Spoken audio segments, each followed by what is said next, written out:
Bom dia a todos. Vamos iniciar a nossa sessão invocando a proteção de Deus para que nos ilumine e que a gente possa agir com muita sabedoria e equilíbrio na sessão de hoje, nos julgamentos. Esse primeiro aqui?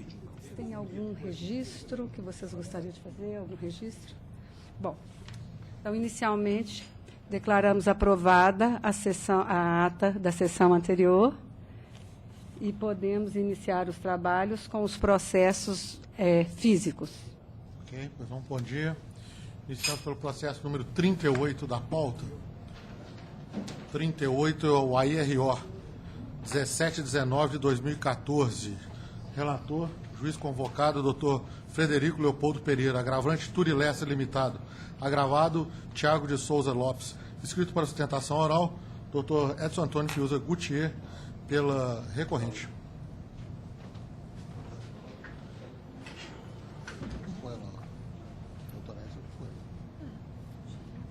Doutor, o relator com a palavra. Não conheço do agravo de instrumento interposto por deserção. É como votamos. Com a palavra. Realmente, Sua Excelência tem toda razão, uma vez que parece não estar aqui no salão, fez o depósito desse tempo. Obrigado, Excelência. Obrigada. Então, é assim que se profere o voto nos termos do relator.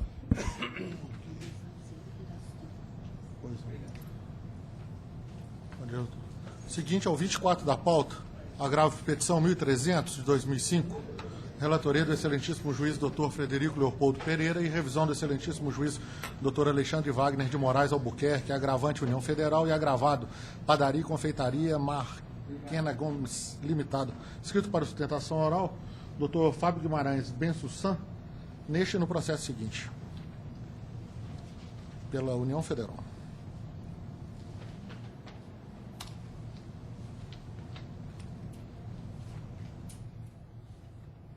Com a palavra o relator. Conheço do agravo de petição interposto pela exequente e, no mérito, nego-lhe provimento. Custa no valor de R$ 44,26, isenta nos termos do artigo 7º, inciso 4º, da Instrução Normativa número 1 de 2002. É como votamos, senhor. Com a palavra, doutor advogado. Senhora Presidente, senhor relator, senhores desembargadores, a discussão desse processo, a discussão central desse processo e do próximo item é a aplicação ou não da súmula 28 deste Tribunal Regional. A União entende que a súmula não deve ser aplicada, seja pela análise do Instituto da Inovação, seja pela análise da legislação aplicável ao parcelamento, seja pela análise do ponto de vista de princípios de economia e celeridade processuais, seja pela jurisprudência do Tribunal Superior do Trabalho e de outras turmas deste Tribunal Regional. Em primeiro lugar, a inovação pressupõe a alteração da relação jurídica, mudança do devedor, do credor, objeto da obrigação. Um aspecto que não vem sendo considerado é o artigo 361 do Código Civil. Não havendo ânimo de inovar, expresso ou tácito, mas inequívoco, a segunda obrigação confirma simplesmente a primeira. Então, teríamos que analisar se na adesão ao parcelamento há esse ânimo expresso ou tácito, mas inequívoco de inovar. E a resposta parece negativa. Por quê? Em primeiro lugar, porque o artigo 151, inciso 4º do CTN, é claro, suspende a exigibilidade do crédito tributário e parcelamento. Ainda que se entenda que essa norma do CTN se aplica apenas aos créditos tributários, a legislação referente aos parcelamentos ela é bem mais ampla e refere-se a créditos fiscais tributários e não tributários. No caso específico, a Lei 11.941, que é do parcelamento em questão, de 2009, o artigo 8º é expresso: a inclusão de débitos nos parcelamentos de que trata esta lei não implica inovação de dívida. Então, nós temos uma definição de inovação que exige ânimo expresso ou tácito, mas inequívoco, e uma manifestação expressa e inequívoca do devedor, que ele não está, no sentido que ele não está inovando. O CPC também, o artigo 922, convindo as partes, o juiz declarará suspensa a execução durante o prazo concedido pelo exequente, para que o executado cumpra voluntariamente a obrigação. Parágrafo único, fim do prazo sem cumprimento da obrigação, o processo retomará seu curso. Portanto, A conclusão é que, na adesão ao parcelamento, não há ânimo expresso, tácito, mas inequívoco. Pelo contrário, existe um reforço da existência do débito, tanto que há a confissão irretratável da dívida. Em diversos casos, ainda, a lei faculta ao contribuinte devedor o sucessivo reparcelamento do débito fiscal anteriormente parcelado e rescindido por inadimplência, sem nenhum tipo de limitação quantitativa, observados apenas alguns pressupostos. O entendimento adotado pelo juiz de primeiro grau leva a sucessivas proposituras de execuções fiscais para cada situação de reparcelamento do mesmo débito fiscal que teria sido rescindido, hipoteticamente, pelo inadimplemento do parcelamento anteriormente deferido. Esse aspecto, inclusive, foi destacado pelo ministro Maurício Godinho Delgado, na 6ª turma lá do Tribunal Superior, que vem reconhecendo, inclusive, que os parcelamentos de débitos fiscais acarretam a suspensão da exigibilidade, a suspensão da execução fiscal e não a sua extinção. Por essas razões, excelências, a União, a Fazenda Nacional, requer seja dado provimento ao agravo de petição e à reforma da sentença de primeiro grau. O relator gostaria de... Excelência, a despeito do brilhantismo da sustentação, a questão já se encontra sedimentada, inclusive por súmula regional, e cujos fundamentos nós abraçamos e, portanto, mantemos o voto.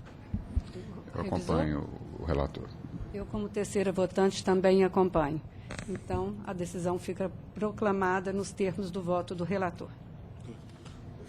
O seguinte, a sustentação oral pela União Federal do Dr. Fábio Bensusson é relativa ao agravo de petição 1082 de 2008, cuja relatoria do excelentíssimo juiz Dr. Vitor Salino de Moura essa e revisão do excelentíssimo juiz Dr. Frederico Leopoldo Pereira, agravante União Federal e agravado contratar serviços temporários limitados. Excelência, são as mesmas razões, a mesma situação. Ok. Bom dia. Com a palavra o relator. Ouvi atentamente as razões vazadas pelo digno advogado na sustentação passada e rogando sua vênia, estamos aqui fazendo coro com a súmula do regional. Conheço e nego. Revisor? De acordo, excelência. Também de acordo. Então é assim que se proclama nos termos do voto do relator. Senhora, o seguinte é o 30 da pauta, é o RO 2248 de 2013, relatoria do excelentíssimo juiz Dr. Frederico Leopoldo Pereira e revisão do excelentíssimo juiz Dr. Alexandre Wagner de Moraes Albuquerque, recorrentes Interbele Comércio de Produtos de Beleza Limitado e Silvia Cristina Pinheiro, recorridos os mesmos, escritos para sustentação oral, Dr. Francis Willer Rocha e Rezende, pela recorrente reclamante. Bom dia, Bom senhores. dia, senhores. doutor, tudo bem? Gostaria de ouvir o voto, primeiro. Ok, com a palavra o relator. Conheço do recurso ordinário interposto pela reclamada.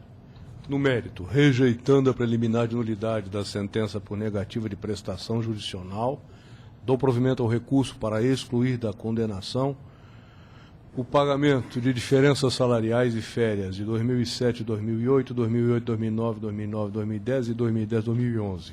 Invertidos os ônus da sucumbência, ficam os honorários periciais. Há um erro de redação aqui, porque se fala em honorários periciais. Eu não me lembro de ter visto essa questão. Um instante, por gentileza. Negativa. Não. Não há, né, doutor? O senhor tem indefinido. Prova técnica. Prova técnica. Houve? Ou prova técnica. Ah, então é por isso.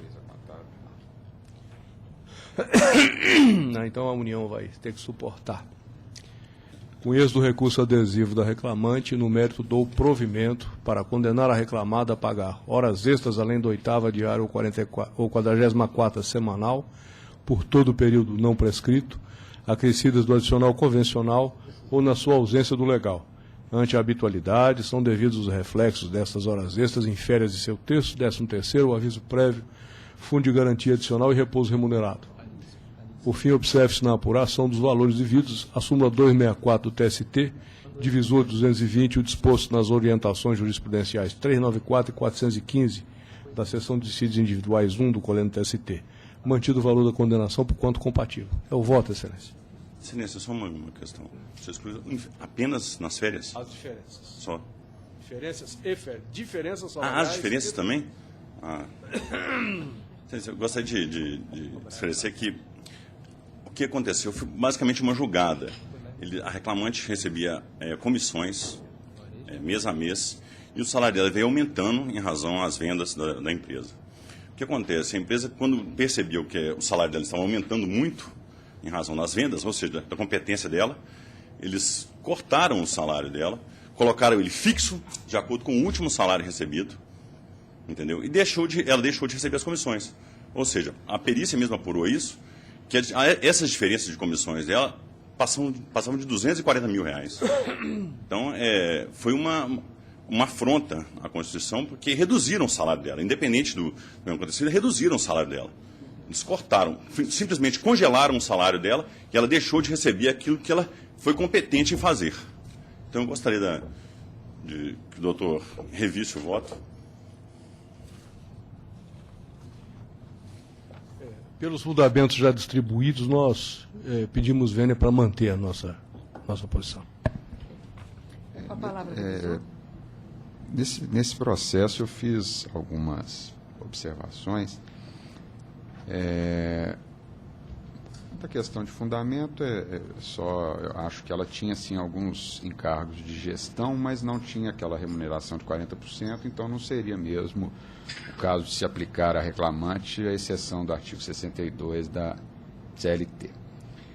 Mas eu indago ao ilustre relator, porque, na verdade, uma série de matérias não foram examinadas no que diz respeito aos critérios de cálculo de horas extras. Fixação de jornada, incidência da súmula 340, inclusive quanto ao divisor, se não seria o caso, então, de retornar o processo à primeira instância para examinar essas questões. Eu, particularmente, entendo que o feito estando instruído, até poderíamos sim julgar já o mérito, mas como, via de regra, eu sigo o posicionamento da turma com a sua composição efetiva, eles determinariam o retorno dos autos. Não ficaria vencido de forma nenhuma, só estou indagando se não seria o caso de se mandar para lá, porque quanto ao divisor, aí sim eu tenho uma divergência. Se a gente ultrapassar essa questão, se formos apreciar efetivamente os pedidos e fixar os critérios de apuração e cálculo de horas extras, aí então eu teria divergência. Tem que ver primeiro aí se nós vamos examinar o pedido ou se vamos determinar o retorno, e aí vai depender do terceiro votante. Se formos examinar, então aí sim eu teria divergência quanto ao divisor, porque ela era comissionista mista. Então eu não entendo que seja o divisor 220 no que diz respeito à parte variável do salário. Só para 2012. E também sugeriria que se deixasse claro que que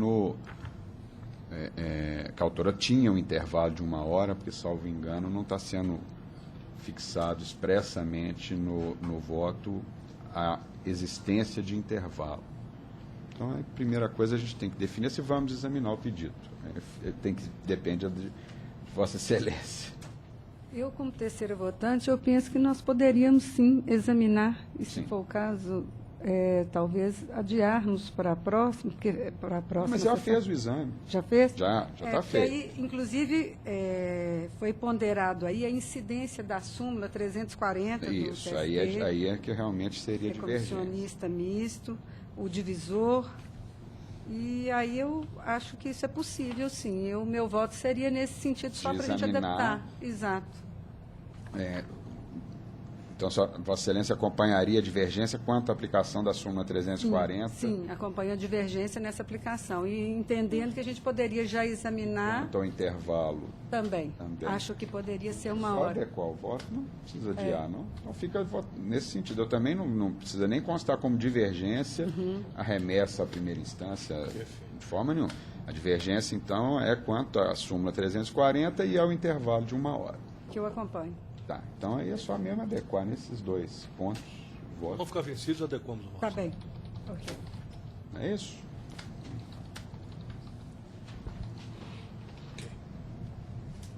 Ok, então. Bom dia, doutor. Bom dia.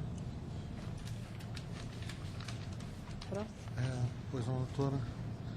Inscrição realizada na data de hoje, no 42 da pauta, é o RO 165 de 2015, relatoria do excelentíssimo juiz Dr. Vitor Salino de Moura essa e revisão do excelentíssimo juiz Dr. Frederico Leopoldo Pereira, recorrentes, seleção de pessoal, Carlos Eugênio Dornas Del Menezzi e Lafarge Brasil S.A., recorridos os mesmos. Inscrito para sustentação oral, Dr. Marco Aurélio Oliveira Lima, pelo segundo recorrente e o reclamante. Com a palavra o relator. Bom dia, doutor. Bom dia. Rejeito as preliminares de deserção de ofensa súmula 422 e o artigo 1010, arguída pelo reclamante em contra-razões, e conheço do recurso ordinário interposto pela reclamada e, no mérito, nego-lhe provimento. Conheço ainda o recurso ordinário interposto pela reclamada Lafarge e, no mérito, dou parcial provimento para declarar a responsabilidade subsidiária desta em relação ao pagamento das indenizações por dano moral e estético. É como voto. Com a palavra, doutor. Não escutei ele falando com relação ao recurso do reclamante. Negado o provimento. Bom dia, doutor. Bom dia, colegas. Estou aqui para falar tão somente com relação ao tópico de danos estéticos. Como é de notória sabência, o reclamante teve um acidente de trabalho ocorrido em 2014. Temos aqui na página 39 dos autos foto do que veio a ocorrer com relação a esse acidente. Gostaria de mostrar para Vossa Excelência. Na foto da página 39 mostra como foram as infiltrações ocorridas por causa do acidente. Teve a implantação de uma haste metálica ligando o joelho até o tornozelo e teve várias cicatrizes, que foi analisado pelo juízo primeiro. Já nas razões recursais, houve por bem anexar aos autos documentos novos que retratam fidedignamente a extensão desses danos. Por quê? A cada infiltração que foi submetido o reclamante, foram aumentando essas cicatrizes.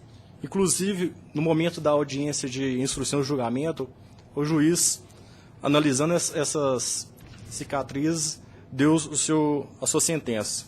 Então, eu juntei aos autos esses documentos novos nas razões recursais e nenhuma das reclamadas impugnaram esses documentos.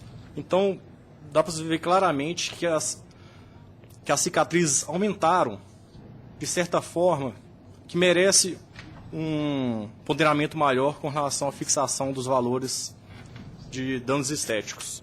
Porque os danos estéticos, eles ainda estão aumentando a cada dia mais, tendo em vista que o reclamante, até hoje, não teve melhora significativa no seu quadro de saúde. Essas são as ponderações que tinham que ser feitas. Peço vênia para pedir a reforma do voto. O relator gostaria de acrescer mais alguma coisa? É isso, senhora presidente. O fato é conhecido, reconhecido e já foi posta pelo juízo a devida compensação. O que se busca é majorar esse valor. Nós entendemos que o caráter punitivo da sanção, o caráter pedagógico considerado, a validação da extensão do dano, do nível de sequela, do porte da reclamada. Por essa razão, eu estou mantendo o voto. Com a palavra, revisor. A questão foi analisada suficientemente, nós estamos de acordo. Também acompanho, presidente. Então, assim se proclama a decisão nos termos do voto do relator. Obrigado. Bom dia, doutor. Doutor, nós encerramos então a sustentação oral da pauta. Eu costumo fazer. Deixa para julgar. Acabou a sustentação oral do PJR. E já deu horário? Deu horário. Então, a sustentação oral dos processos físicos está encerrada. Agora vamos iniciar a sustentação oral dos processos eletrônicos, dos PJE.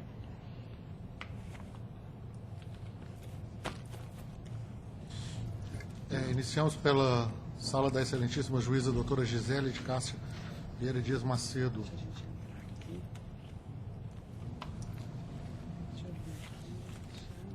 Sustentação oral realizada na data de hoje, o primeiro deles é o 37 da pauta. É o RO 12885. Um minuto, estamos abrindo aqui. RO 12885-59, recorrente Hélio Mendes Moreira, recorrido CMC Transportes Especiais Limitado. Escrito para sustentação oral, Dr. João Tarcísio Borges Filho, pelo recorrido. Vamos lá. Bom dia, doutor. Bom dia.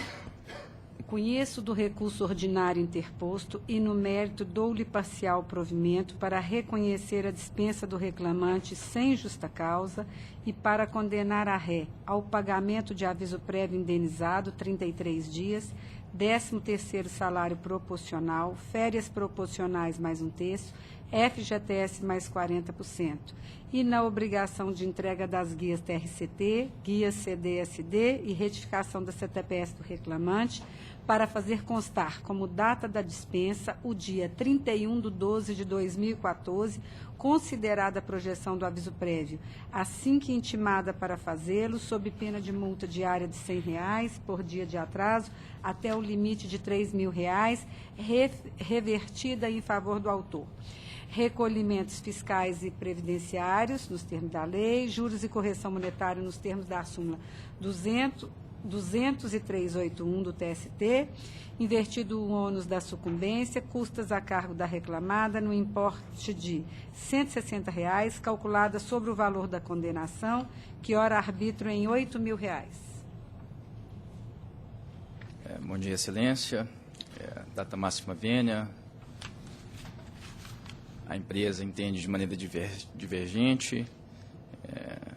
Acho que comprovou-se na instrução e por todas as provas dos autos que houve a gradação de penas na aplicação da justa causa. Esse empregado ele já tinha sido advertido por diversas outras vezes, 4 vezes comprovado nos autos. E o fato que ensejou a justa causa, o acidente de trabalho, é absurdo, tá vendo?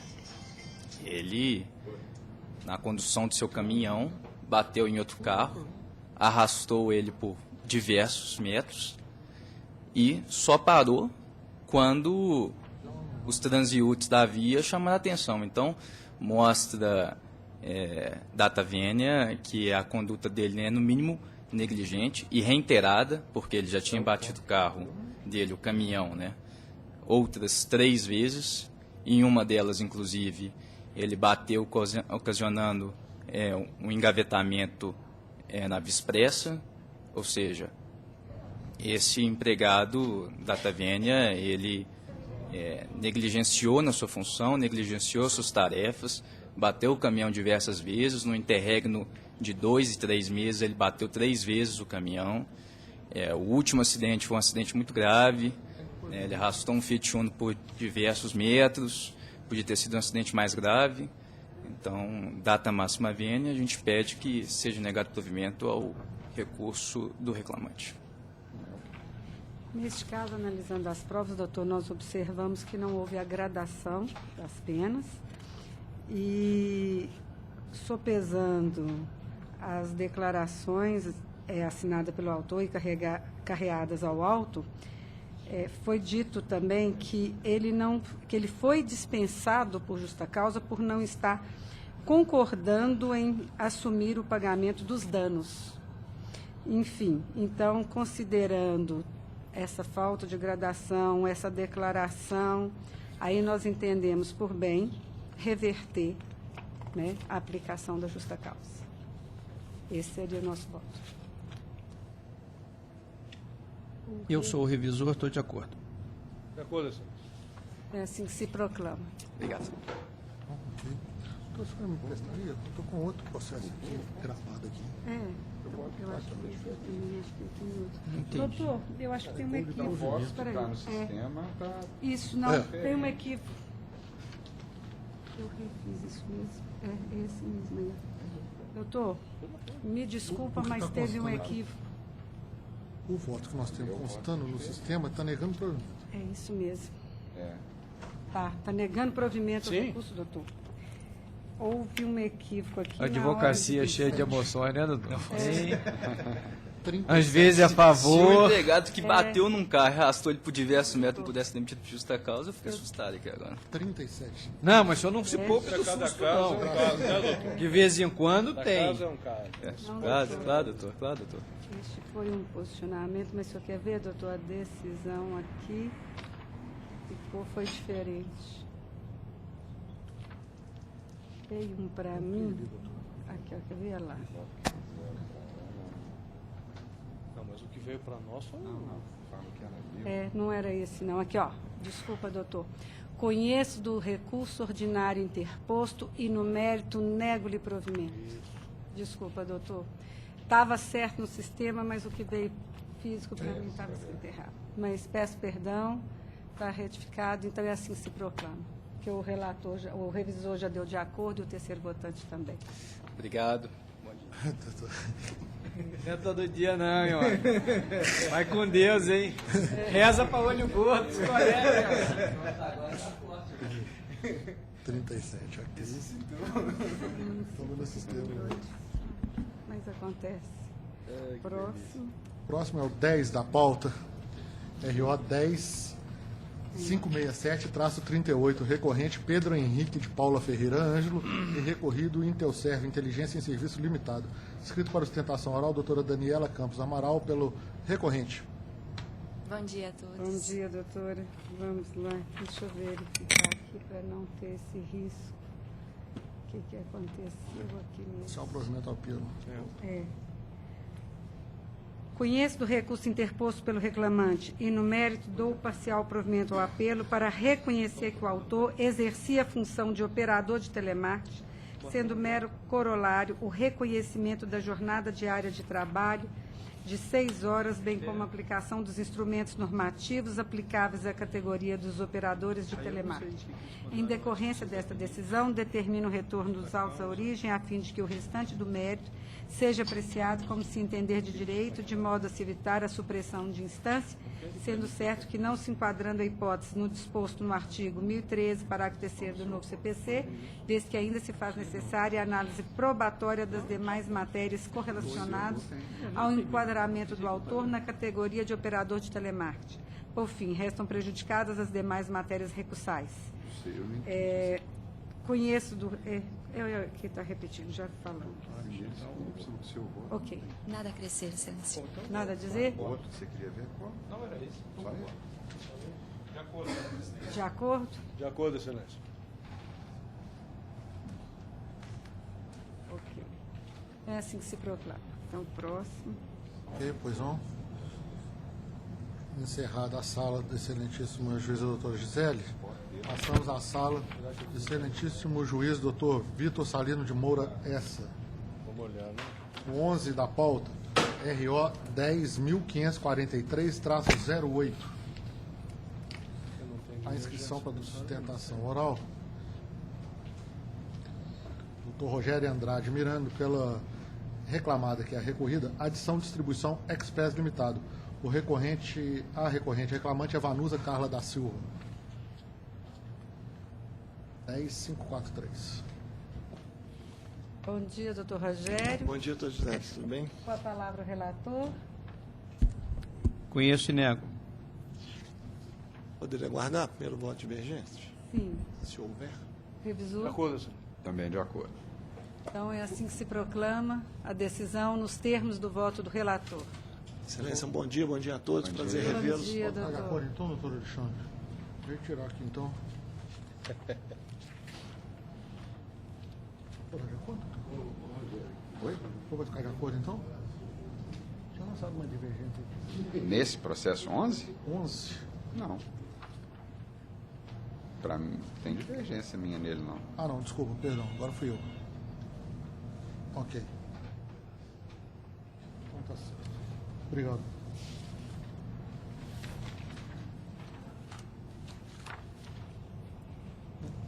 Encerrado, doutor Vitor Salino, passamos à sala, doutor, excelentíssimo juiz, doutor Frederico Leopoldo Pereira. primeiro processo em que há sustentação oral é o 14 da pauta, RO 10538-62. Dr. Juliano Copelo de Souza está inscrito pelo recorrente reclamado, autolotação Princesa do Norte. O recorrido reclamante é Leonardo Teixeira dos Reis. 10538. Eu estou acompanhando lá na sessão. Mas costuma ser mais lindo. 14 da pauta. Bom dia, doutor. Com a palavra o relator. Obrigado, excelência.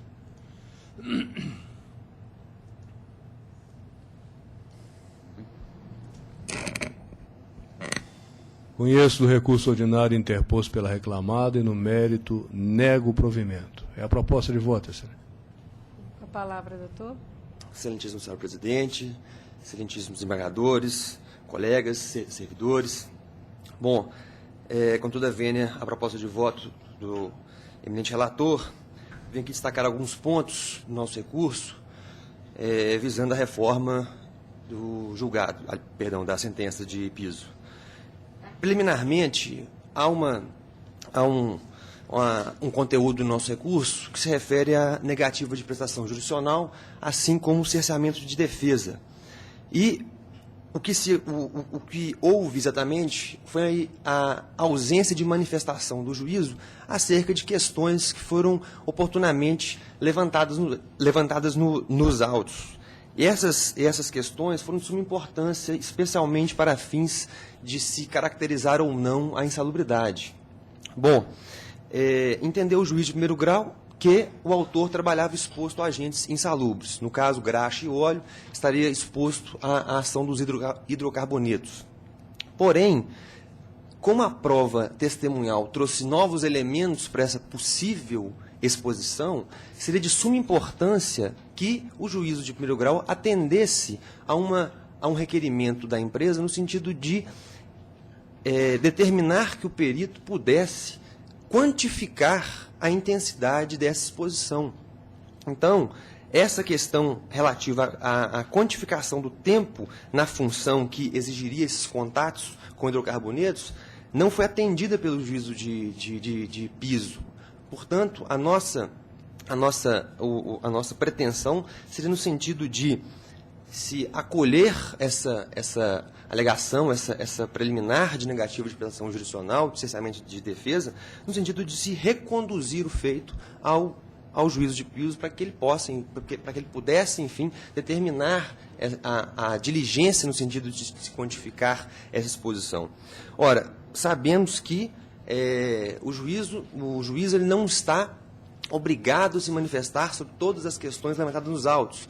Porém, a nova diretriz do CPC, no artigo 489, é no sentido de que as decisões devem conter o enfrentamento de todas as matérias trazidas. E essa é uma matéria fundamental para o desate da lide. Portanto, em preliminar, seria esse o nosso requerimento.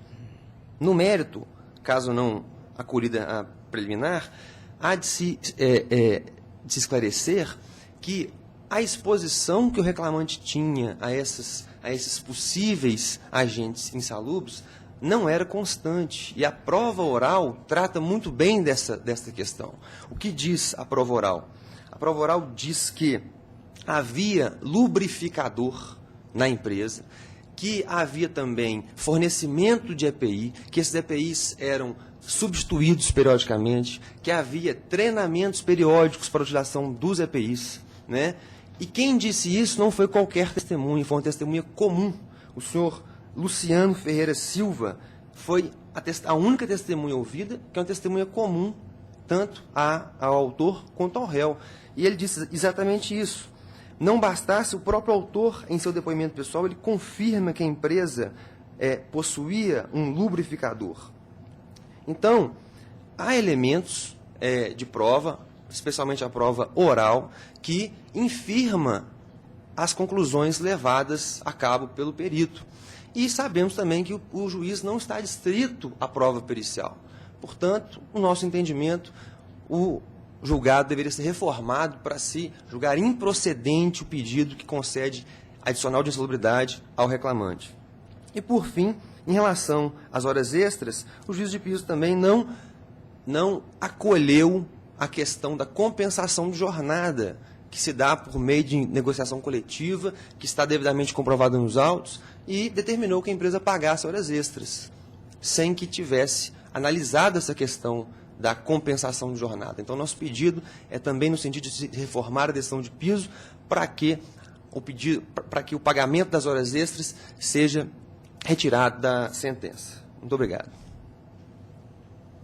O relator gostaria de fazer... Só em relação à questão do C6 de defesa, a nós nos parece que o indeferimento de outra prova é pertinente na medida em que o julgador de primeiro grau já estabeleceu na interlocutória. O perito disse, no laudo, a exposição era permanente ou contínua, ou durante todo o período laboral. Então, a medição, ao nosso sentir, seria data veneta spicienda. O restante da questão levantada da tribuna, o voto foi distribuído, já é do conhecimento da turma, não há mais que fazer qualquer argumentação. Segundo. Eu estou de acordo, presidente. Eu, como terceiro votante, também estou de acordo, então é assim que se proclama a decisão, nos termos do voto do relator. Bom dia a todos. Bom dia, doutor. Bom dia, doutor. Nós temos uma sustentação oral à distância, ainda na sala do excelentíssimo juiz doutor Frederico Leopoldo Pereira, oriundo do foro de Coronel Fabriciano. Coronel Fabriciano, bom dia. Bom dia. Doutor Fernando? Exatamente, senhor presidente. Sim. Sou secretário, vou passar ao pregão do processo e após a presidente da turma. É o 15 da pauta, RO 10.554-76. Recorrente Sérgio da Silva Chagas e recorrido em Flortec Empreendimentos Logísticos e Ambientais, Suzano Papel e Celulose S.A. A relatoria do excelentíssimo juiz Dr. Frederico Leopoldo Pereira. Dr. Fernando Martins Albeni sustentará pela recorrida reclamada em Flortec. Com a palavra o relator. Em primeiro lugar, excelência, há aqui uma anotação e realmente houve um erro de redação, nós já determinamos a correção, agradecemos aos colegas. E com relação à decisão, conheço do recurso ordinário interposto pelo reclamante, no mérito, nego-lhe provimento, é a nossa proposta de voto. Okay. Pois não, doutor, o senhor tem a palavra? Tá, só para esclarecer, esse recurso da reclamada, correto? Não, o recurso é do reclamante. Não, eu estou pela primeira reclamada, recurso da reclamada, em Flortec. Tem razão, excelência. Constou equivocadamente reclamante, mas é reclamada. Conheço do recurso ordinário interposto pela reclamada e no mérito nego-lhe provimento. Ok, doutor. Bom dia a todos. Cumprimento a todos dessa egrégia turma, pessoa do senhor presidente, ilustríssimo presidente. Vou fazer explanação em relação a dois tópicos que são os tópicos de insurgência no presente recurso, que é a questão da condenação em horas in itinere e condenação em danos morais. Saliento que houve 16 demandas idênticas com causa de pedir, relacionadas com instrução conjunta, relacionadas a esses dois pontos, relacionadas a diversos pontos em cujo resultado ficou determinada a condenação somente nesses dois pontos. Em relação a horas in itinere, inclusive, nós temos conseguido, nesses 16, o provimento de todos os recursos, porque restou provado, o reclamante coloca na sua petição inicial que fazia 8, 10 horas de in itinere diárias, restaram provadas que essas horas não passavam de 2, em média 2 horas. Então, pelas testemunhas, a afirmação das provas, das distâncias de 25, 30 quilômetros de percurso de estrada de terra, ficou determinado que seriam 2 horas, e 1 hora era paga pela empresa. Então, a empresa fez um acordo, fez um ajuste por norma coletiva com o sindicato da região, demonstrando que pagaria a metade dessas horas essas horas in itinere. Essa condição foi essencial para a empresa implantar nessa região 160 postos de trabalho, Antes dessa implantação, ela foi lá, apresentou as condições, chamou o sindicato, houve negociação, houve ajuste de pagamento de 100% da hora extra no sábado, houve ajuste de pagamento de 60% para a hora extra durante a semana, houve ajuste para pagamento de ajuda à alimentação mensal, em compensação à limitação da hora itinerary em 1 hora diária, que era, sinceramente, mais da metade das horas itinerantes por dia, conforme restou provado após a instrução. Então, nós temos que essa negociação é válida, gostaríamos de sustentar essa validade da negociação. Ela foi essencial para a empresa implantar a logística de trabalho. Ela saiu do Vale do Aço para a Nanuc, implantou toda uma logística de trabalho em campo, que é complicada, atendendo cabalmente as NRs, vou falar isso em questão do dano moral, atendendo cabalmente as NRs, e essa logística instalada no campo foi negociada, pré-negociada com o sindicato. A questão da abertura das vagas de emprego, elas só existiram após essa negociação ser concretizada e permitida, porque a empresa tem um custo operacional para sustentar.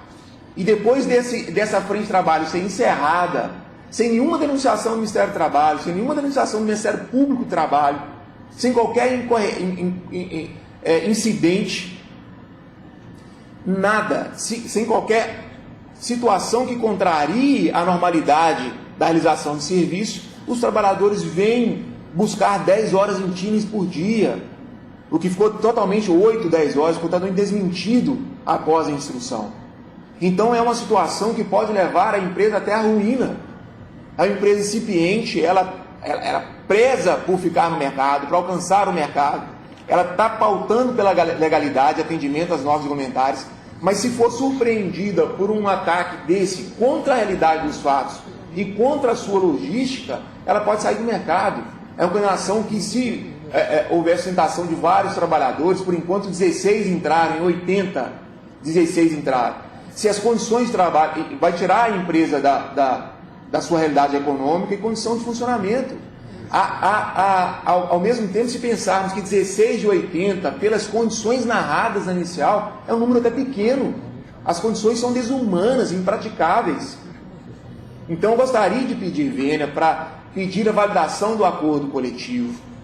Ele está pautado no entendimento jurisprudencial do TST, inclusive. As horas em tiro não superam a metade das horas gastas de fato, eram pagas, além de haver o acordo, compensações aos trabalhadores para não ficar um desequilíbrio nessa concessão.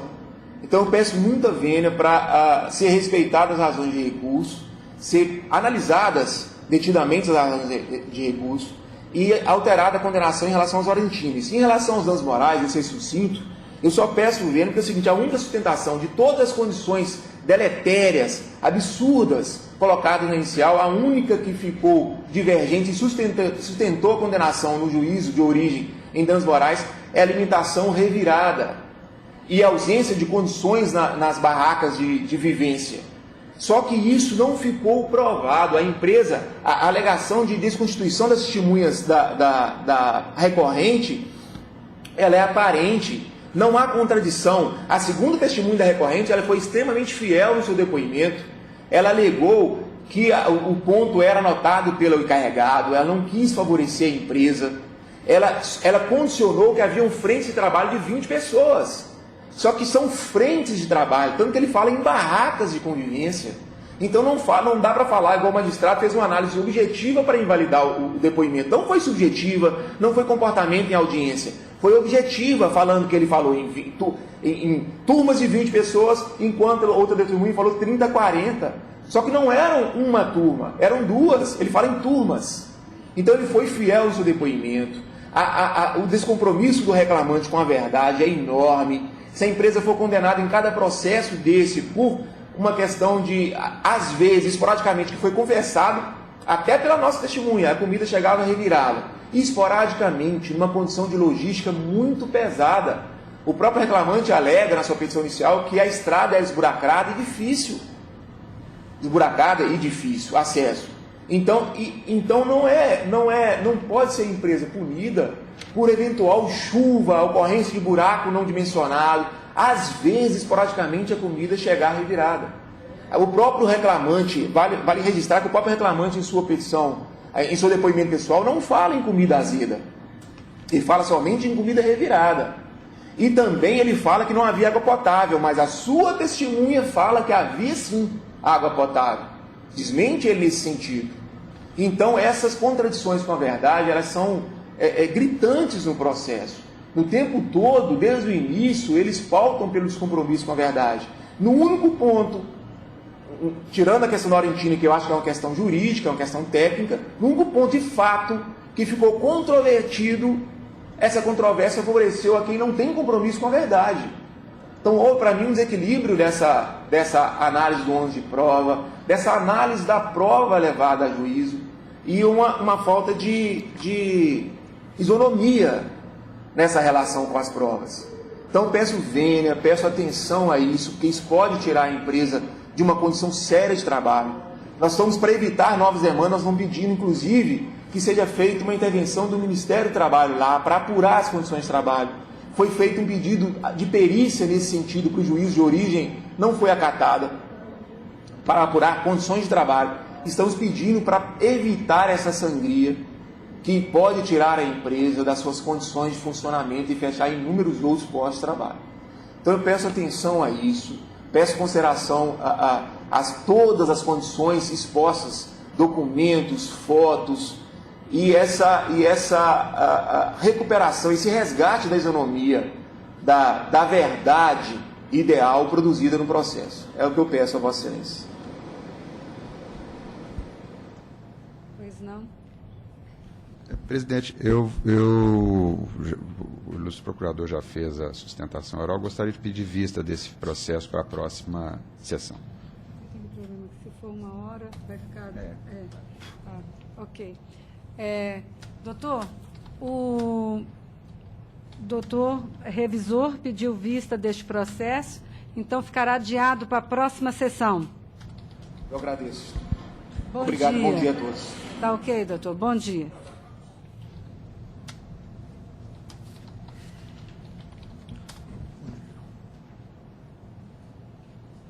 Ok, passamos à sala do excelentíssimo juiz Dr. Alexandre Wagner de Moraes Albuquerque, relator nos processos seguintes. O primeiro deles, que é a inscrição para sustentação oral, é o 8 da pauta, RO 10 dos 721. 8 da pauta, RO 10 721. Recorrente reclamante é Liliane Kelly de Oliveira Barbosa de Carvalho, e o reclamado recorrido é Itaú Unibanco S.A. Escrito para sustentação oral, Dr. Leilton Wallace Mendes Silva, pela reclamante. Bom dia a todos. Bom dia, excelentíssimo presidente, doutor Vitor Salina, em nome de quem cumprimento os demais membros da turma. Gostaria de ouvir a súmula do voto antes de fazer a sustentação. Só um instantinho, doutor. Com a palavra o relator, doutor Alexandre Wagner de Moraes. Presidente, eu conheço do recurso, no mérito, dou-lhe parcial provimento para reconhecer a natureza salarial do auxílio alimentação e condenar o reclamado a integrar a verba paga a reclamante ao salário desta, bem como ao pagamento de reflexos em férias mais um terço, 13º salários e horas extras pagas, e de todas essas parcelas em FGTS, cujos depósitos deverão ser feitos em conta vinculada, parcelas vencidas e vincendas, observado o período imprescrito. O reclamado também se obriga a pagamento dos honorários advocatícios em favor do sindicato assistente, fixado em 15% do valor líquido da condenação, correção monetária e juros de mora incidentes sobre o crédito reclamando na forma da súmula 203.81 do TST, artigo 883 da CLT e 39, parágrafo 1º da Lei 8.177/91. Recolhimentos previdenciários e fiscais na forma da lei, arbitra a condenação, valor de R$10.000, com custo de R$200 pelo réu. É meu voto, presidente. Eu gostaria de sustentar quanto a 2 pontos, me corrija o excelentíssimo relator se eu estiver equivocado, com relação a recolhimentos para o FGTS, prescrição trintenária, que é a aplicação, se eu já não sei se no voto se ele considerou essa premissa, e com relação aos reflexos em repouso. A palavra o relator.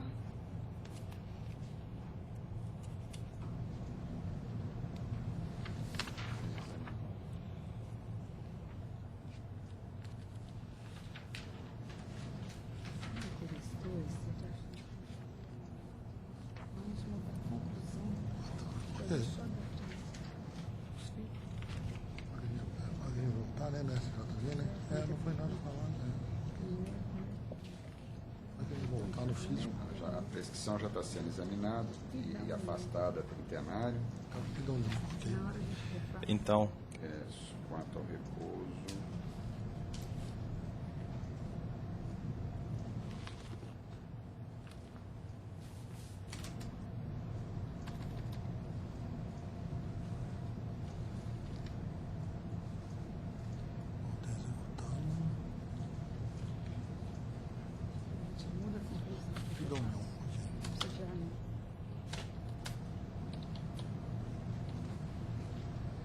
Então não vai dar explosão. Também está sendo examinado e negado. ok. Então, vou me ater a esses dois pontos para ser bem breve. Com relação ao FGTS, é necessário esclarecer que acerca da súmula 206, que trata da prescrição, FGTS segue, como reflexo, segue a ordem do principal, né, que seria o FGTS recolhimento como mero reflexo. No caso aqui, se trata não de um reflexo puro e simplesmente, mas de recolhimento de FGTS sobre parcela paga. Então, ele pode ser questionado, inclusive, como parcela principal, e o que foi feito aqui nos autos. Porque o auxílio alimentação, como ficou comprovado nos autos, foi pago a reclamante desde o início do contrato de trabalho. Então, o auxílio alimentação lhe era pago, só não era recolhido da FGTS em cima desse valor. Então, pela própria jurisprudência do TST, inclusive aqui do próprio tribunal, eu acho que até essa 10ª turma já aplicou esse entendimento em outros casos, quando se trata do recolhimento de FGTS sobre parcela paga, a prescrição aplicável, no caso, é a prescrição trintenária dos recolhimentos, que no caso a reclamante incidiria desde o início do contrato de trabalho.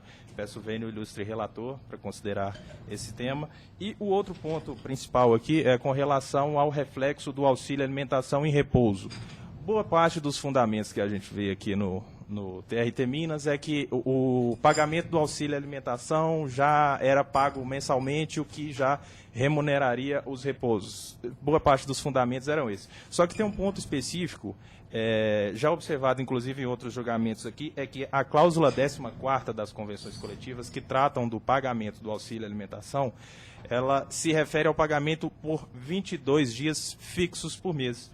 Ou seja, trazendo à tona a discussão aí dos dias trabalhados, que estava muito em voga agora nessa discussão do divisor, o próprio artigo 64 e 65 da CLT, ele diz que para o mensalista, o mês de trabalho é considerado como 30 dias. Então, se a cláusula 14ª da Convenção fala que o auxílio é pago por 22 dias, como é que já remunerou os 30 dias?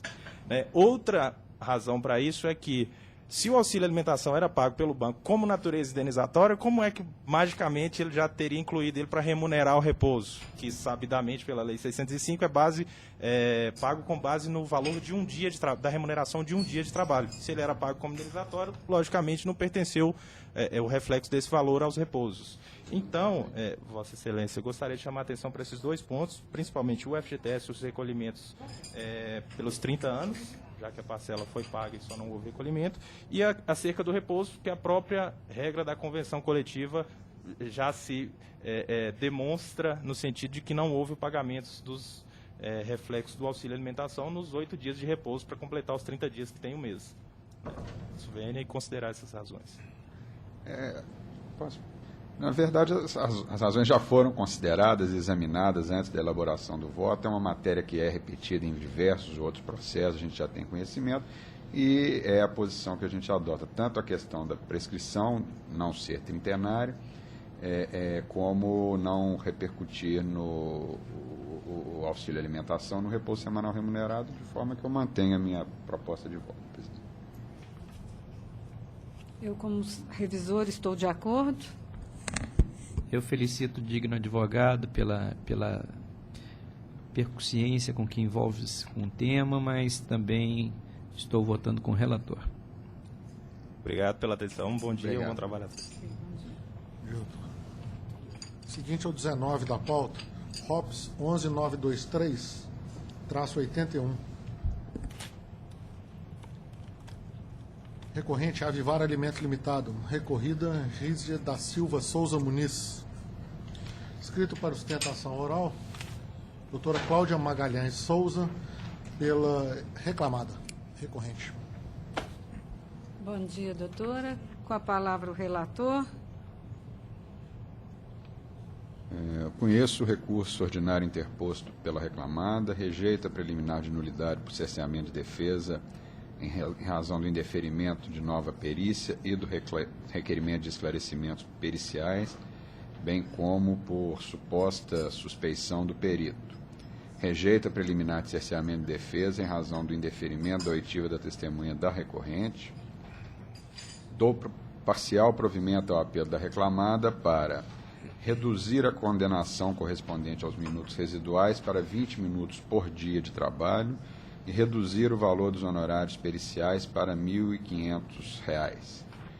Quanto ao mais, mantenho a sentença proferida por seus próprios fundamentos. É meu voto, presidente. Com a palavra, doutora. Muito obrigada. Excelentíssima senhora desembargadora presidente dessa egrégia turma, ilustres desembargadores que a integram, ilustres representantes do Ministério Público aqui presentes, senhores secretários, primeiramente um bom dia a todos. Não obstante o voto já proferido pelo ilustre desembargador relator, com provimento parcial ao recurso da Ré, pede-se vênia para que ele possa ser estendido pelos fundamentos e razões que passo a expor dessa tribuna. Relativamente às preliminares que foram suscitadas no recurso ordinário, todas elas se voltam para o pedido final de que seja a sentença declarada nula, para que se determine o retorno dos autos à vara de origem para a reabertura da instrução processual e ser proferido um novo julgamento. Isso porque, com a devida vênia do voto já proferido, repita-se. Quanto à perícia, entende a reclamada, este não é o primeiro feito, existem outros processos discutindo a mesma matéria, inclusive com relação às preliminares suscitadas. Trata-se de processo em que a perícia foi determinada para apuração de horas de deslocamento e minutos à disposição. Ocorre que, não só nesse feito, como em outros também, que são vários os processos que estão subindo a essa casa para reexame de sentenças proferidas pelos juízes de primeiro grau, na realização da perícia, é de se destacar que o perito designado pelo juiz, em regra geral, tem sido o mesmo. Contudo, não obstante o trabalho do expert, tem-se verificado que, quando da realização da perícia, os questionamentos e quesitos feitos pela Ré não têm sido respondidos. A Ré, inclusive, na preliminar relativa à suspeição do perito, destacou que os seus quesitos de número 3 a 11 não foram objeto de resposta objetiva e clara pelo perito. Ele limitou-se em dizer que a matéria discutida ou indagada não seria objeto da prova pericial. Ora, a Ré buscou com esclarecimentos e até mesmo apontando essa nulidade em razão da contradição e até mesmo omissão do perito em prestar os esclarecimentos e responder e analisar a matéria com aspectos fáticos que lhes são afetos, sim, a resposta devida para trazer à instrução do feito as informações necessárias para dirimir a questão de horas de deslocamento e horas à disposição. Contudo, o perito manteve o seu posicionamento em dar essa resposta evasiva, de que fugiria o objeto da perícia. Isso tem sido, infelizmente, uma postura adotada pelo perito em vários outros processos, motivo até pelo qual se fez a apresentação dessa preliminar da suspeição do perito, pois entende que o perito, infelizmente, nesse caso, com a devida vênia, não tem agido com a imparcialidade necessária e o ânimo em prejudicar a Ré tem sido patente. Além disto, a reclamada não se manteve inerte.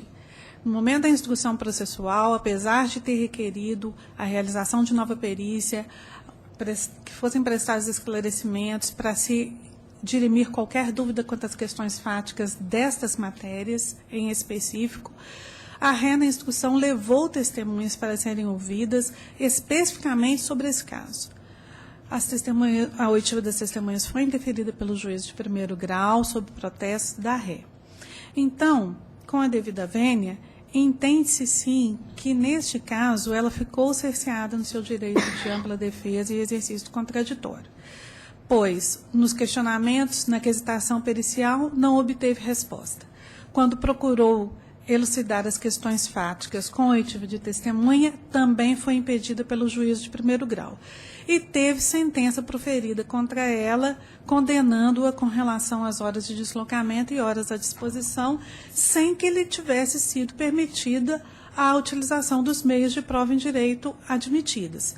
Não lhe foi permitida a produção de oitiva de testemunhas, não lhe foi permitida a realização de nova perícia, com um perito que pudesse responder questões que são afetas à perícia, e os esclarecimentos periciais também indeferidos. Então, a despeito do voto proferido pelo ilustre relator, com a devida vênia, mais uma vez pede-se, entende a reclamada, assim, que aqui é um caso nítido de nulidade da sentença, porque ela foi calcada numa prova pericial viciada e a ré foi obstada de produzir qualquer tipo de provas essas que se esgotam na primeira instância, que ela não pode produzir em outro momento processual. Então, aqui entende-se sim que seria o caso de serem acolhidas as preliminares para se determinar a nulidade da sentença, retorno dos autos à primeira instância, reabertura da instrução processual, permitindo-se a reproduzir as provas que foram requeridas no momento processual adequado, e os vícios da prova técnica foram igualmente apontados no momento certo, para novo julgamento.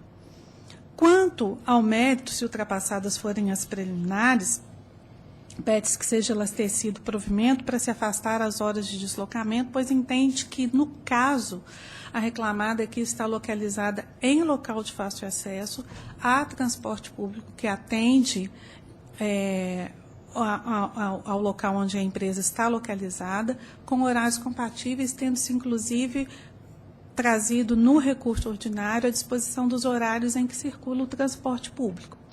Motivo pelo qual entende-se que aqui não haveria que se falar em deferimento dessas horas de deslocamento.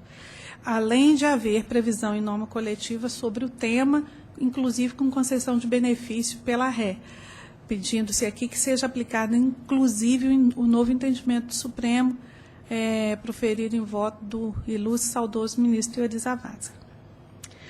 Com relação às horas de às horas à disposição, pede-se também que seja ampliado o provimento que já foi conferido pelo ilustre relator, que reduziu o tempo para 20 minutos, mas aqui baseia-se a reclamada, inclusive, em entendimento de acórdãos já proferidos por essa casa na segunda e sétima turma, no sentido de que tempo gasto com uniformização e desuniformização de empregado não pode ser considerado como um tempo à disposição, porque não é de efetivo trabalho e o empregado não está aguardando ordens, então não se encaixaria aqui na aplicação do artigo 4º da CLT.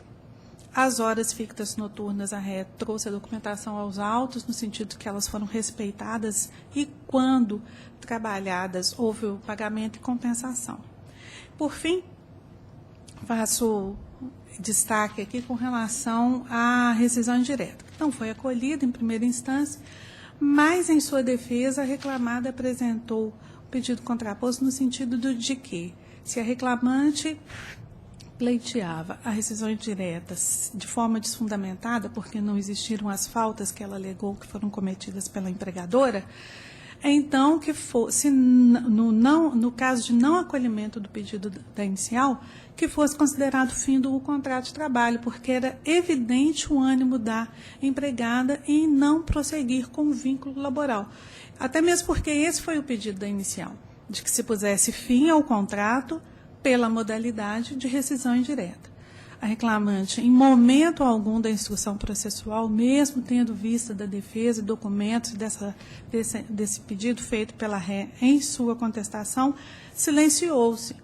Não se pronunciou em momento algum de que teria interesse, sim, apesar do pedido por ela apresentar de rescisão indireta, se não fosse acolhido, em prosseguir com o cumprimento do contrato de trabalho.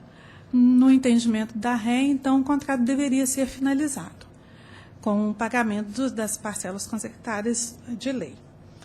Esses são os motivos pelo qual apresento aqui as minhas razões de sustentação, com o devido respeito ao voto proferido pelo ilustre desembargador relator, pedindo, sim, que seja acolhido na sua integralidade o recurso apresentado pela Ré, tanto em suas questões preliminares, que entende que sejam elas de peso e considera-as grave, como nos seus aspectos de mérito, me reportando aos demais pontos que constam do recurso ordinário. É o que se pede. Senhora presidente, pela ordem. Seria caso de sobrestamento, né? Pela recente, agora que eu estou me atentando, porque dia 2 de fevereiro, parece, o presidente do tribunal despachou e foi instaurada uma IUJ sobre deslocamento, café da manhã e troca de uniforme, não é isso? Sim, tem um ofício. Então, nesse caso, seria o caso de sobrestar mesmo. Sobrestar o processo. Né? E retirar de pauta. Isso. Ok, então. Aqui, ó. Não, eu já vi, porque eu não tinha... Bom, doutora, foi feito o voto então, antes diante desse esclarecimento, o processo vai ficar sobrestado e retirado de pauta. Guardando aí o J. Do tribunal. Aqui do próprio. Isso. Qual o número, por gentileza? Doutora, já está lá no site. Já? Sim. Eu informar para a senhora o número. Mas já está lá eu no verifico site. isso. Muito obrigada. Doutora, é uma IUJ cujo tema é horas extraordinárias, tempo à disposição, minutos que antecedem e sucedem a jornada de trabalho, troca de uniforme, deslocamento até vestiário, café. Relativo ao RR 11.069-65, que é a referência do TST. Processo. Muito obrigada. Fica sobressado, então, para a próxima sessão? Não. Retirar de pauta. Até que a Corte delibere sobre o sentido sobre o tema. Que vai dar a interpretação. Okay. Mas essas questões subjacentes são igualmente importantes, aí a senhora renova oportunamente. Então, viu? Muito obrigado, bom dia. Obrigada, bom dia a todos. Bom dia. O seguinte é o 21 da pauta. Doutor Alexandre ainda, né? Exatamente, relatoria do excelentíssimo juiz doutor Alexandre Wagner de Moraes Albuquerque. É o RO 12.175-28. Recorrentes: Sindicato dos Trabalhadores nas Indústrias de Extração de Ferro e Metais Básicos de Brumadinho e Região, e Federação dos Trabalhadores na Indústria Extrativa do Estado de Minas Gerais. Recorridos: MMX Sudeste Mineração e Ike Furten Batista. Bom dia, doutor. Com a palavra o relator. Doutor. Conheço do recurso ordinário, no mérito, dou-lhe provimento para afastar a ilegitimidade ativa do sindicato autor e determinar o retorno dos autos à vara de origem, para que seja proferida nova decisão com apreciação completa dos pedidos postulados, conforme se entender de direito, ficando prejudicado o exame das razões recursais atinentes aos honorários advocatícios. Meu voto. Com a palavra, doutor. E divino para guardar eventual voto divergente, excelência. Eu atuo no processo como segunda votante, estou de acordo. Eu sou o terceiro, também de acordo. Muito obrigado. Obrigada, doutor. Bom dia.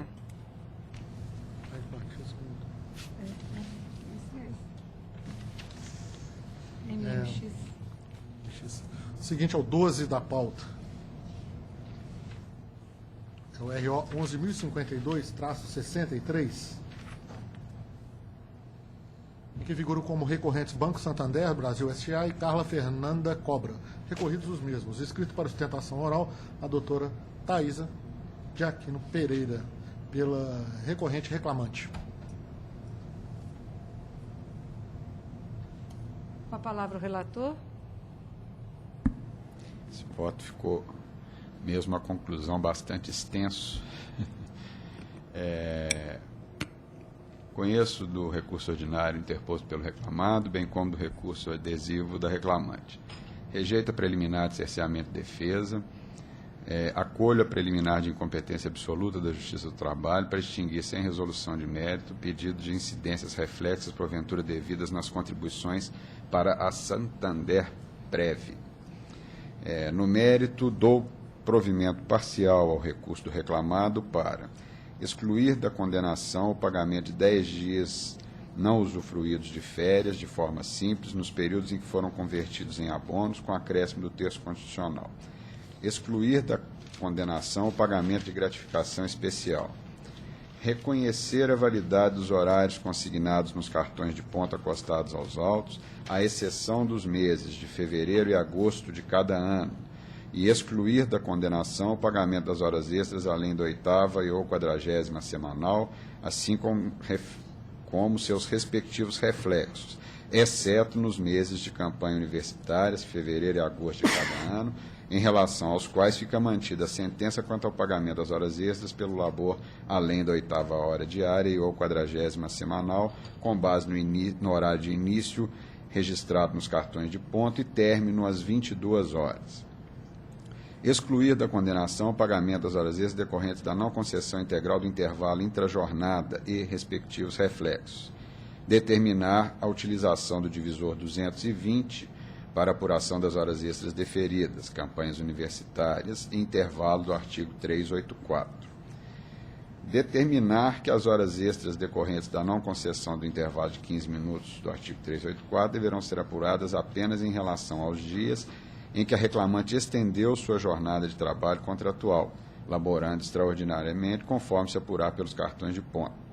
Do provimento parcial ao recurso adesivo da reclamante, para determinar que a autora é isenta do pagamento dos honorários periciais relativos à perícia médica, determinando que seja feito na forma da Resolução 66 do Conselho Superior da Justiça do Trabalho.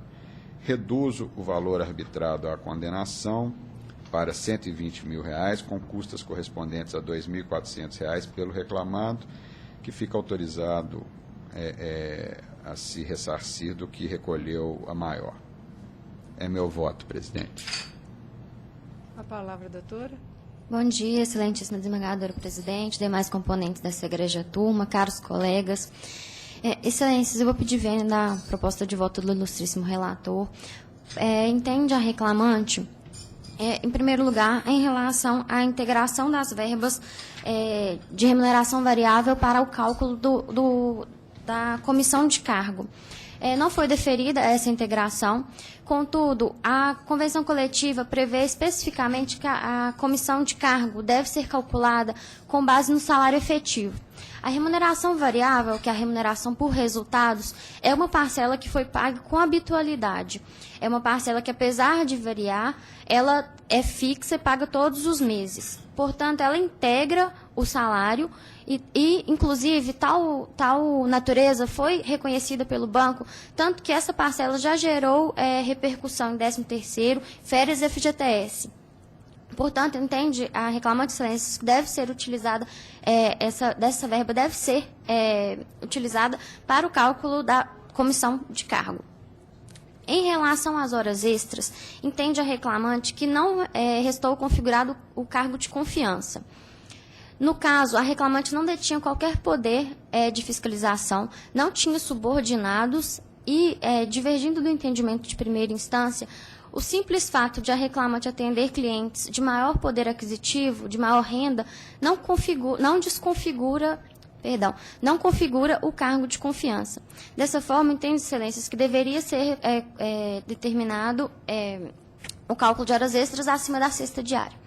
Não sendo esse o entendimento, ainda discorda a reclamante da proposta de voto do ilustre relator, tendo em vista que houve prova clara no sentido de que os cartões de pontos são inválidos, de que havia, sim, labor, que a reclamante chegava mais cedo e deixava mais tarde o serviço, e o horário não correspondia ao marcado efetivamente no cartão de ponto. Da mesma forma, com um intervalo intrajornada.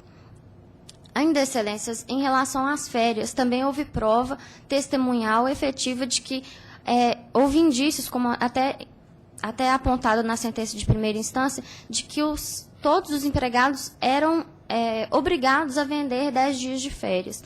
Não havia era uma situação velada, mas levava-se a entender que, se não fosse vendido, isso denotaria uma situação divergente da totalidade dos empregados do banco. Por fim, quanto à gratificação especial, entende a reclamante como bem deferido, bem apontado na sentença de primeira instância, que esta era uma parcela que foi paga a outros empregados e que não houve qualquer apontamento do banco no sentido de qual foi o critério utilizado para deferir tal verba.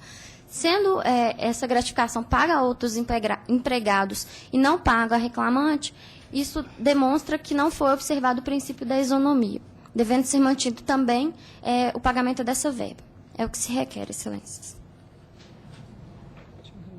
Gostaria de acrescentar? Presidente, o voto é muito extenso, como a própria conclusão também, mas só alguns pontos específicos que eu gostaria só de esclarecer. A questão da integração da parcela variável na comissão de cargo, é a norma coletiva que fala que a comissão de cargo vai ser de 55%, exceto no Rio Grande do Sul, que vai ser de 50%, sempre incidente sobre o salário do cargo efetivo, acrescido do adicional por tempo de serviço, apenas. De forma que essas comissões, de fato, não integram a base de cálculo da comissão de cargo. A questão do horário, a reclamante era gerente de relacionamento, depois relacionamento Van Gogh, exercia atendimento a clientes com poderes que já são próprios dessa função, que eu entendo que é de 8 horas. No caso da jornada, a prova oral foi dividida e os cartões de ponto são variáveis, apresentam variação, e por isso eu os reconheço como fiéis espelhos aí da jornada, exceto no que diz respeito às campanhas universitárias, onde as horas extras estão sendo mantidas, já que aquele trabalho nas campanhas, de fato, não era consignado no ponto. Deixa eu ver se tem mais algum item que eu... Doutora Borrador da Tribuna, tem mais algum, doutora, que eu estou me esquecendo aqui de tecer um breve comentário, mas estão todos eles examinados profundamente no voto, a senhora vai ter acesso posteriormente. Acho que eu mantenho a proposta de voto, presidente. Eu, como segunda votante, acompanho o voto do relator. Também de acordo. Então, assim se proclama a decisão nos termos da proposta de voto do relator. Obrigada, bom dia. Doutora. Bom dia. Por fim, na sala da excelentíssima juíza doutora Gisele de Cássia Vieira Dias Macedo, de sua relatoria, o processo 25 da pauta, EIO 11356-02. 25, 11356. Deixa a doutora se Está posicionar. abrindo aqui. Recorrentes Roberto Celso da Silva Jacinto e Mineração Curimbaba Limitada. Recorridos os mesmos. Escrito para sustentação oral, a doutora Cristiane Moreira Martins de Almeida, pela reclamada.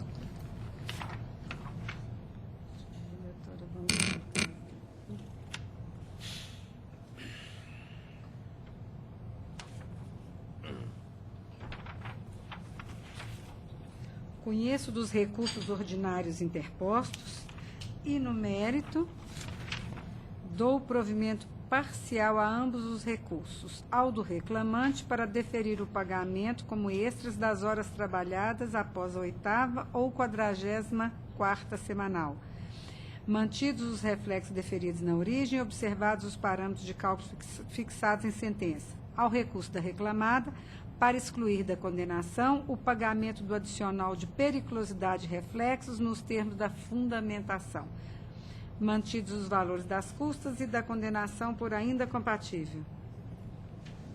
Excelentíssima desembargadora relatora, desembargador revisor, demais componentes da turma. Além do que já foi deferido no voto, na proposta de voto, o que requer a reclamada é que, com relação à jornada 12/36, apesar da existência da súmula 444 do TST, é que seja aplicada aqui a súmula 85 do Tribunal Superior também.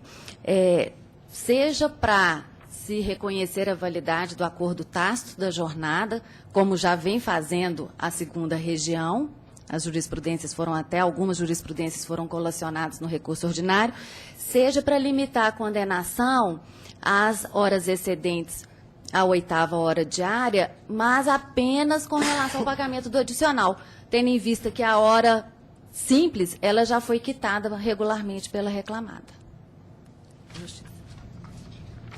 Bom, doutora, a senhora mesmo já disse, né, já é uma matéria sumulada e aqui nós estamos sempre nos curvando à súmula, então a gente já é um posicionamento firmado nesta turma e que a gente tem mantido. Então, nesse aspecto, a gente mantém a proposta de voto. Eu sou o revisor, estou de acordo. De acordo, senhor. Então, assim que se proclama, doutora. Muito obrigada. Um bom dia. Bom dia.